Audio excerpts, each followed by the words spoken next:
in one of the meeting rooms, there were some quotes hanging on the wall. One of them was Joe's. It said, "Be willing to destroy anything in your life that isn't excellent." That's certainly a big statement. I started thinking about my little corner of the universe, running through all the things that might not meet that standard of excellence. And a few certainly came to mind. It was freeing. But could excellence really be a standard for everything? I mean, that's a high bar. And so I wrote it down, a little reminder to bring it up later during the interview. A few hours go by, mics are rolling, and I asked the question. So, be willing to destroy anything in your life that isn't excellent. Beautiful quote. But how? And Joe smiled, kind of paused for a second. Says, willing. Right? The key word there is willing. And I'm paraphrasing. But his point was essentially, it's an acceptance of what is and a willingness to be rigorously honest with yourself.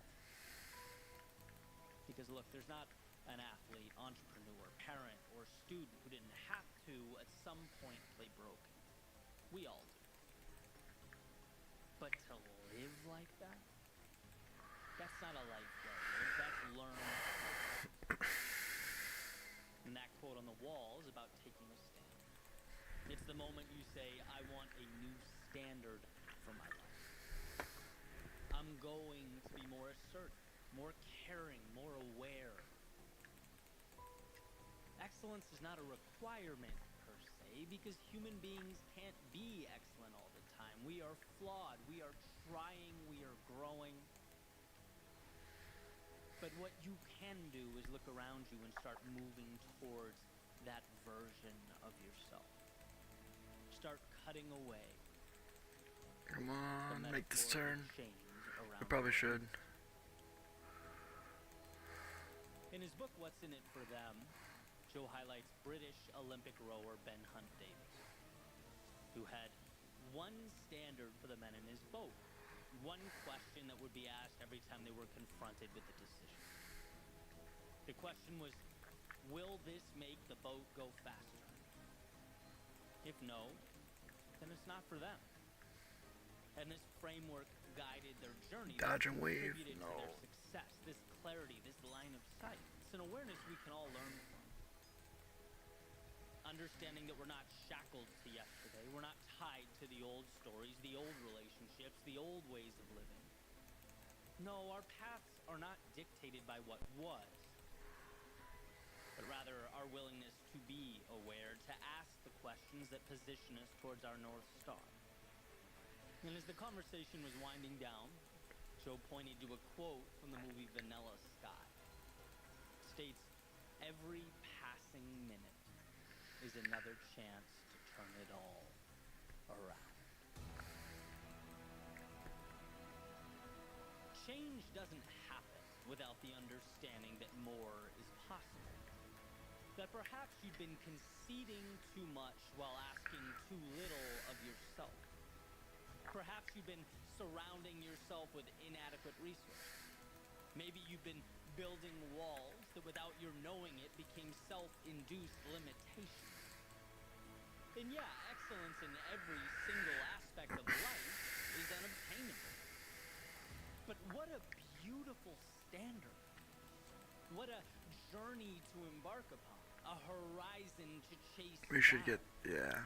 And the point is not to recklessly destroy your current reality, but to build a bridge connecting what is to what can be.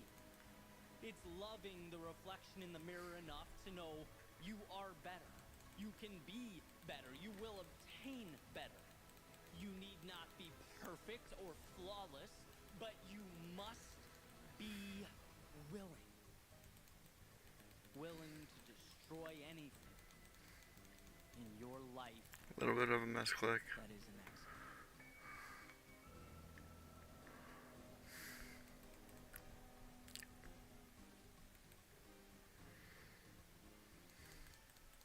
79 sound, boys.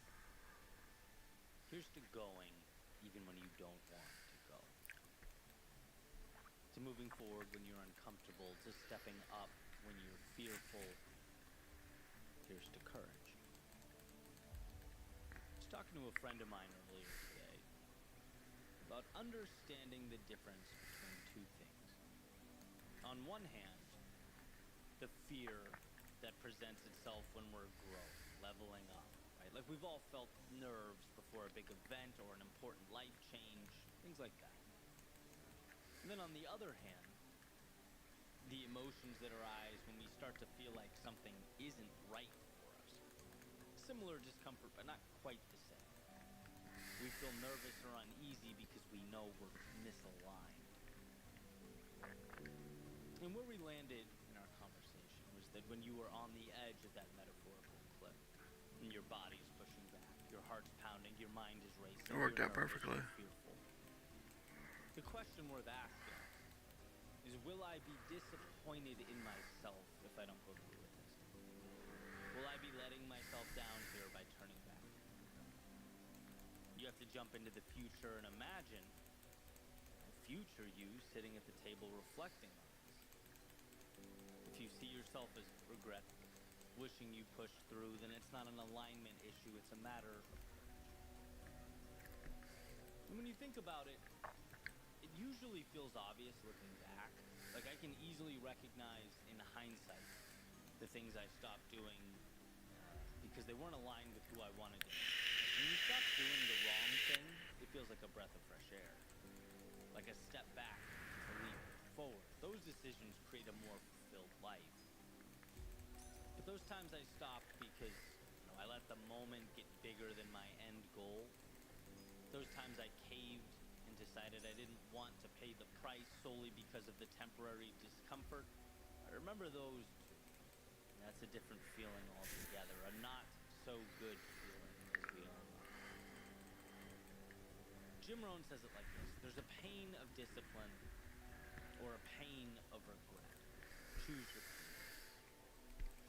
One of the things that makes life challenging is that we have to be open to some level of discomfort. That's just what it is to be human. Now, our power is that we get to choose where we let that pain in and what it means, what it will do for us. Will it be the type of pain that grows us or the type of pain that reminds us what could have been? I'm just gonna speed through I this. really think most of I'm gonna try and do this for like another couple hours. because the I really need past to get my was sound for up us, fast. but because we somewhere along the way forgot that most of life's best experiences and circumstances and opportunities come with a hefty price tag. They demand a lot of us. And in those moments when the lights Ooh, that was shine a the misclick. brightest, I was when pretty we sure I feel was the gonna weight hit of that. the world coming down on us, it's easy to misdiagnose that discomfort as a stop sign. It's like, oh, I feel alone, I feel unsure, I don't have any Nope, we're not gonna hit validation, that. my pride hurts, my confidence is shaken. I'm all over the place in this run. These things just, even as I'm saying them out loud now, seem awful. When in reality, they're just the cost of admission. Right? Like you have to not know before you can ever know. But try telling yourself that as you're wandering around feeling nothing but pressure, right? It's a different story altogether. It's a challenge. But here's the good news. It's a challenge you're capable of handling and overcoming. Life is about stepping into things we don't feel ready for. And then learning repeatedly that we can piece together the knowledge along the way. It reminds us that fear is going to show up regardless of what we do in life. But to grow into the people we are capable of becoming, we have to understand that fear is, in its own unique way, an invitation. The discomfort doesn't mean something's wrong. Often the opposite. It's letting you know that more is available. That you are right where you need to be. That you have to change in order to become worthy of what's on the other side. Life is not saying no, it's merely demanding of you courage, and courage you have.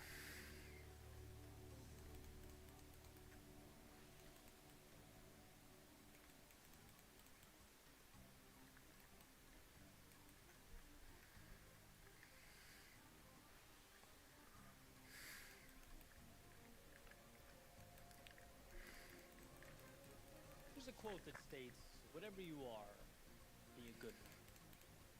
The pride you take in your work and the quality you're looking to obtain throughout, well, it's just as important as the direction you We're gonna hit are. this. Yeah, we're gonna hit it. And I spent some time thinking about this. I was recently on an 11-hour flight home from Japan where, I got to see a lot. I learned a lot. A few things I want to share over the course of the next couple weeks. But there was one that stood out to me above all, right? One that 1 second. I felt I needed to inject into my personal life, and so let's start there. I gotta turn on multi. Can you repeat that? Apparent pride that the Japanese take in their culture. I Now, can't see admittedly, that. anecdotal, Read. right? Based on a Can you repeat your relatively message? experience. I was only there for about a week, but also I see it now. I had it on the wrong stream chat. It felt sacred from the way they talked about being Japanese, at least those few short conversations I was able to have, to the cleanliness of the cities and buildings. Michael, can you repeat what you said? I can see it now. To every car that drove by being washed and waxed, and I mean every car. I saw no trash on the street. There were no homeless people out, which, given that I was in the busiest part of Tokyo, seems to be quite the feat. The bottom line is, these folks across the board take tremendous pride in themselves and their community. Now, I can't speak, nor am I going to attempt to speak to the socio-economic impact of that type of standard. But I can tell you that in many ways, from a personal standpoint, there was something powerful about it. I can tell you that my first instinct was, again, to inject that mentality into as much of my own world as I can. That taking pride in your surroundings and your outward appearance makes you feel better inside.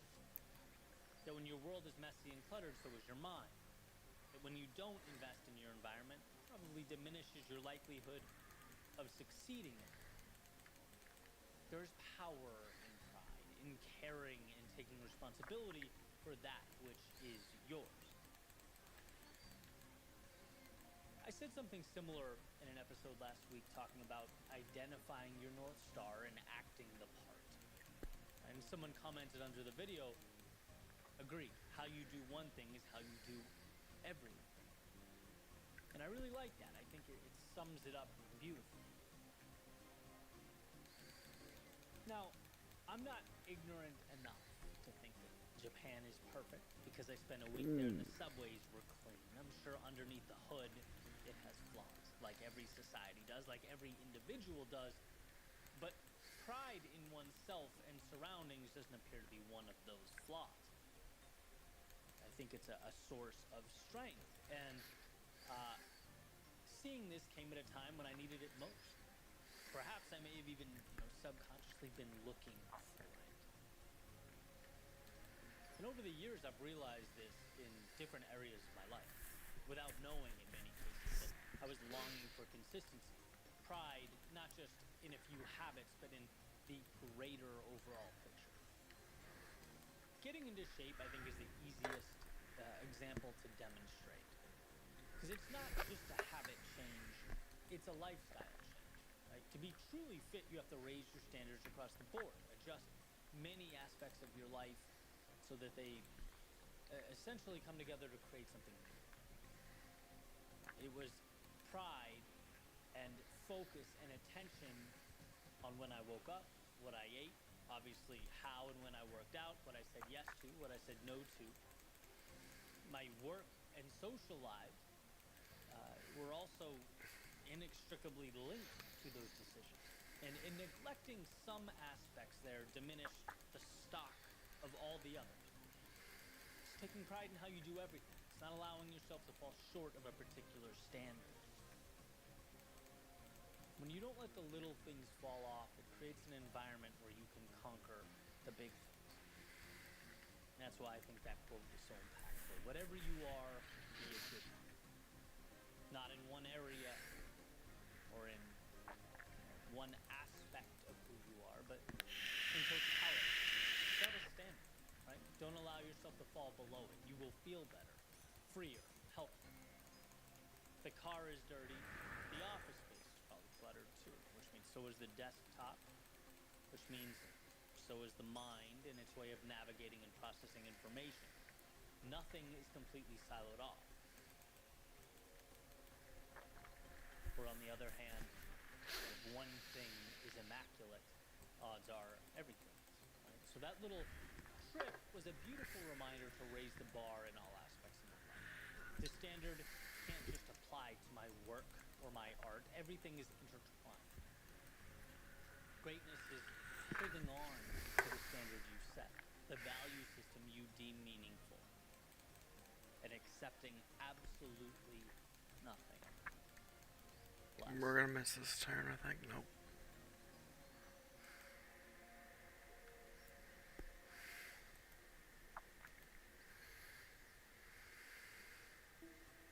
Sometimes we convince ourselves that right now isn't quite right.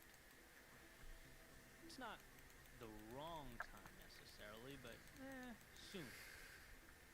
We'll have that thing that will make the perfect launch point soon. So we'll wait. Now, you hear it a lot with hopeful creators, right? As soon as I get the camera, I'm going to start the podcast. As soon as I feel inspired, I'll start writing. Or how about this one we can all relate to in some way? As soon as it's January 1, I'll start taking care of myself and my health. And I'm not talking about this because I read about it. I'm talking about it because I live it. It's an adversary I'm always up against. Dodge it. The allure of waiting for that perfect moment. But here's the deal. When you start now, the imperfections become part of the value. People see imperfections and become inspired. He started getting in shape in his garage with 2 dumbbells. Look at that. She started writing her novel in a notebook, waiting to pick her kids up from school. And going now not only destroys that enemy that is procrastination, it also gives you something of value in return. It lets the very fact that you found a way become a narrative in your story. It allows your imperfections to become your greatness. I recently relocated my studio to Scottsdale, a move that, according to the moving company, would take 7 to 10 days. 24 days later, I realized that there are places in life where you can attempt to cut costs. Moving companies should never be one of those things. Now, I found myself with the recording equipment in my camera bag that I travel with, and some empty Good. boxes. Pretty good. You know. I'm waiting for Pretty my chill. stuff to show up 1 week, 2 weeks. Just 3 started it weeks. like 18 months ago, but Soon overall, we'll so far, so be able to good. record that. Can you hear the audio that's Here's playing in the another background? light. Just curious. Right now, I don't have my tripod. I hope you can. I don't have anything to, put behind me in the set. It's like wait. Or how about this? You take the empty shelves and you make them intentional. You lean boxes against the wall. You have a light transition set, right? And not only can you make that work, not only will it look sufficient, but it's like you have a story. Yep. We like to hear about the times others made. It's really fun streaming, truthfully. I just started like a week ago, but That's actually where the fun stuff is. this is something I could definitely pursue. Oh, I'm recording this in a hotel. even if I make mistakes on RuneScape sometimes, it doesn't matter. What I can with what I have. It's really fun. And so, when you find yourself feeling not quite ready and the temptation is to wait, rather than hold out hope for a fake perfection that never comes, why not unpack the beauty contained in the present moment? Or put a much more practical way, the opportunity It kind of contained helps in the me stay focused on my goals too in this Why not game. begin with less and tap into something Truthfully, no other time in your life will have but now? Start your like podcast Exa, using your phone. like my friend Corey bought them Video, for me a long time visuals, ago, and I've audio, just the been audio. using them. I don't have the box Let this anymore. be the Why? Are they beginning cool? that you look back Or on do they look a and little, remember eh? how fun those episodes So I was were? thinking about getting new Like headphones, to be mediocre honest. at best equipment and But stories I about didn't where know. we were in life. I was like, these kind of glow up with Start color. working out now. Can't get to the gym, That do it looked in a little your girly, garage but in your living room. I don't Then you mind. can point, to where it would have been easy not to, but They you work built at your least. physical foundation on the third floor of an apartment building in New York. People ask you, what it took to get into the shape you're in now. Weights and a floor. Just start. I find repeatedly that it's not about this. It's about who we become in making progress with far Yeah, less than the perfect we've hoped for. that's what I was thinking. That's what makes I'm you thinking human. about getting We a tell ourselves it's just rationalization. like a different It's easy camera. to not look good. That's all. We're scared Nah, of new I only play things, worried RuneScape. about beginning. And so we convince I used to play ourselves Clash of that the Kings. camera angles It's and the like a lighting mobile app game. I used to make videos on it like a starts few to years align ago, us. but I Leads to stopped doing that after that game just went downhill. again, I've lived this.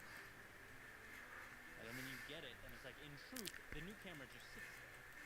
You're still the person in front of it. And what you say in front of your phone versus a $2,000 Sony What about is you? still entirely dependent on you. So tough. But the Sony doesn't have much say. And so I call you to think less about the set Thank you. and more about what's going on within it.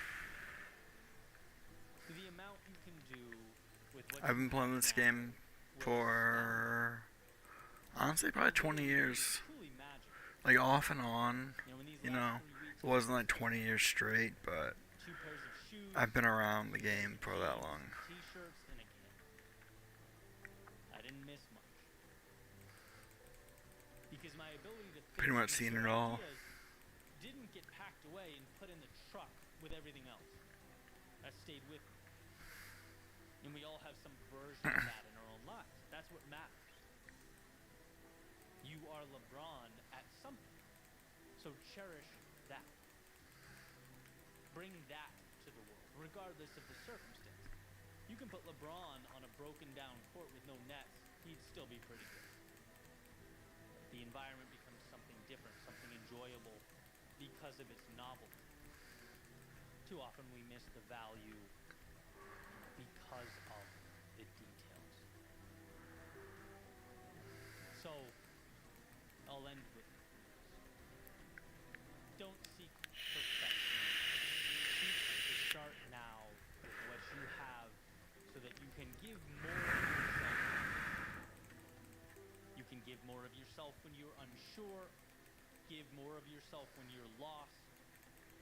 Give more of yourself when you're starting. Give more of yourself when you don't have all the tools you wish you had. Give more of yourself at the beginning. Give more at the middle and at the end.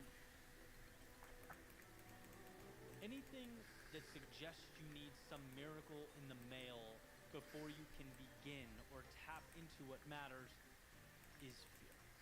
It's nothing. No, no, more no, no, no, no, no, than no, nothing no, no, no. else. So I actually start misclicked. for the world and for the story you'll be able to share Clicked a little too early. by simply initiating the climb. Well, you know, I want to just get started at least. I haven't,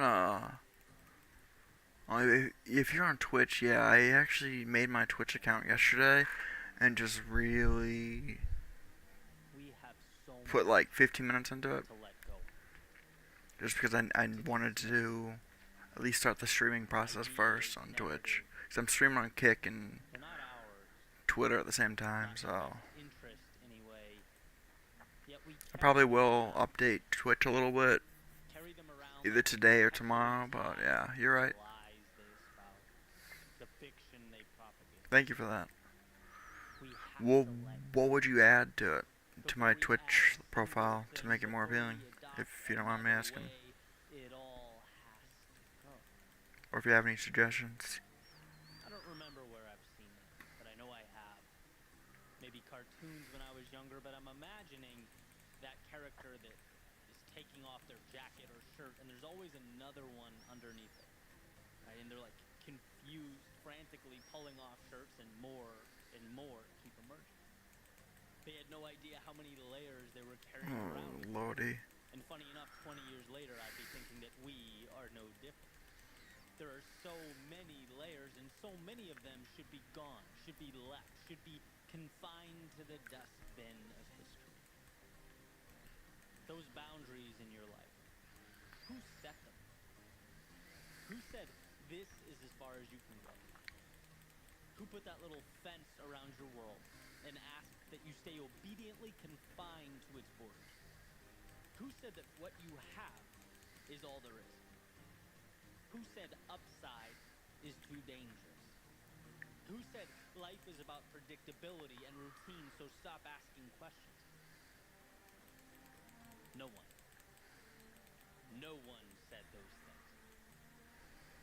So hey, there's the start. Empty your pockets of the boundaries that are making life heavy. What about yesterday? Might as well take off that backpack, tip it upside down, and pour out the yesterday. You made mistakes yesterday. But that's not today. You didn't like certain aspects of who you were yesterday. But that's not today either. Your friends, maybe family, maybe others in your life knew you to be someone. Someone you don't think you are, or someone you wish you weren't. Well, more breaking news, that was yesterday. Did you even realize you're still carrying around who you were yesterday on your back? Your next step has a lot to do with now and very little to do with yesterday. So embrace and wave goodbye to those calendar pages you've Do you have social media? Because my social media handles are right there. forever. It's like Discord, I don't really use it that much. You didn't think I'd forget those. You can't forget those. Unshackle them from your ankle. Just use two of the You're not ideal, but it's lower, easier to live a whatever longer the life two with you in it spaces, then than it is to go Almighty through the trouble of Jesus. pushing you away. I know, find me. Perhaps the people that darken your light, the actions that you know are not you, the time exhausted living for someone else, gone, gone, and gone, it has to go. And look, we all know life is tricky. It's hard to walk away from things so ingrained into our daily lives for so long. But let's play a game. Let's pretend it was. Pretend life was that simple. Things I need to leave behind. A, B, and C. Well, that's definitely simple. Perhaps not easy, but simple. And now, through this simplified lens, you have a target to aim. Something to chip away at. You have your block of marble. Now comes the process of chiseling a little bit. And that's the goal. Because to not carry these things ends up meaning everything. Space no longer occupied by the wrong things creates space for the right things. Knocking down what doesn't belong creates a platform to build. I'll be right back. I'm grabbing the water. So onward we must go, not falling into the trap of pointing at externality, blaming the world for our confinement, but instead understanding that we have been perhaps without even realizing it, taking our confinement with us. In our pockets, on our back, trailing behind our every step. A subtle resistance. And when it goes, we can finally grow. We can become more. So what can you do now to live a life that's more meaningful, that's more true to yourself? Well, you can start by doing less. Just now, if you want, you can reach out to me on either Instagram or Twitter. My Discord, I don't really use it.